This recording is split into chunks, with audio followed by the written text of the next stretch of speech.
County Westmeath has a rich industrial heritage, and many people have personal experiences of working in a variety of industries.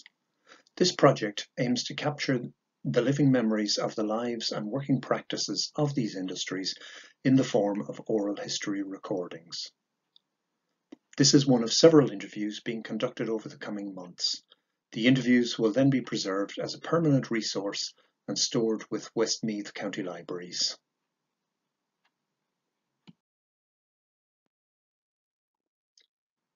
Brian Quinn has lived in Kilbeggan since 1973 and has a long association with the distillery and its restoration. Although the distillery closed around 1958, Brian knew and met many of the men who had worked there. He has gathered the history of the various families who owned the business over a period of 250 years and has collected the stories of the people who helped distill fine whisky in what may be the earliest licensed distillery in the world. So I've been associated with the distillery since I came here, and I met a lot of the older men in my younger days that worked in the distillery, and some of them had some fantastic stories to tell about the distillery. The distillery dates back. The distilling in Kilbeggan is not fully known exactly how long, because of the Pale and the Westmeath being divided out of the Pale, and it being a bit of a backwood area at a time. Yeah. And but there is a history of being a licensed distillery in Kilbeggan since 1757, and it's reputed to be the oldest licensed distillery in the world. Somewhere in the early 1800s, John Locke came through to Tullamore and ran a little distillery in Tullamore for about a year or two. That venture failed, and he had come from Kilkenny, and area Callan, and his wife was a Smithick from the Smithick Brewing Company, Jane Smithick. And they had one son, and he had two sisters, which came with him to Kilbeggan as well. One of them actually was a teacher, which said that the Locks had been well off in the early days because they were able to educate both the boys and the girls. Yeah. And she'd set up a school in the town, and he took over the distillery and the mill. The milling was very important to them as well. There was a mill, which the building still exists in the distillery, still called the Lower Mill in the folklore. And that mill was producing flour and oatmeal and that type of stuff for domestic use and for farm animal use. There was an old row of houses which are gone now and a new estate built. Right. But it was there in 1798. Wow. When the Hussars, the German Hussars, who were here as mercenaries for the British at that time. Oh, mercenaries. Mercenaries. Wow. And they were billeted in them, but the people were living in them at this time, and this man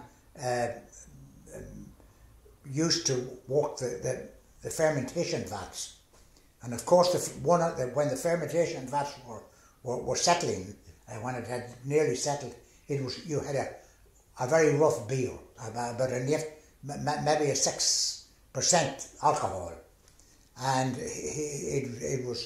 he had a jam jar hidden, and he would when this get everything quiet at night, he would have a pint of this beer. And terrible stuff to taste. Well, yes, and it's reputed that one night the distiller went in and caught him with the jar and confiscated it.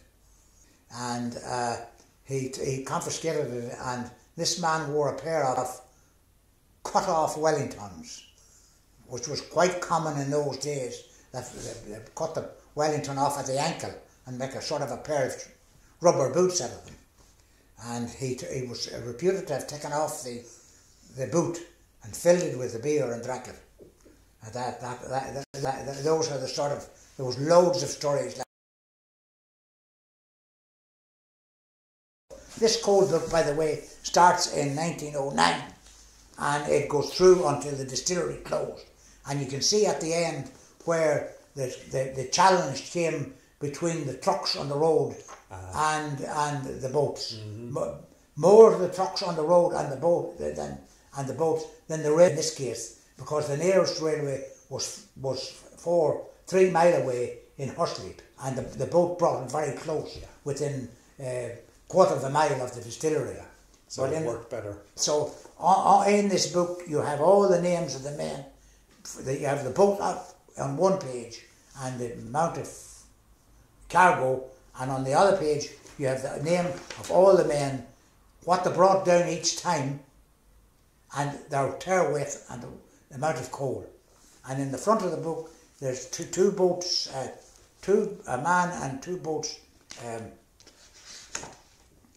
particularly mentioned by the author of this book, and his name was James Roach of Chapel Street, Tullamore, and another man called Conley, where he had a boat, a B boat numbered 496, and he was from Robertstown in County Kildare, and underneath his name, a most reliable man and never had a shortage.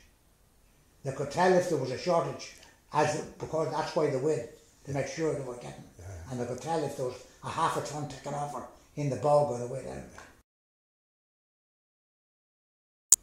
We were all talking about how to honour the 250 years of history. Yeah. And in the taking out of in the 1990s, the distillery in Tullamore was being broken up to build a new shopping centre, the Bridge Centre as it's known now. And the 3 stills were still in there, which were exactly the same size as the 3 stills that were in Locks.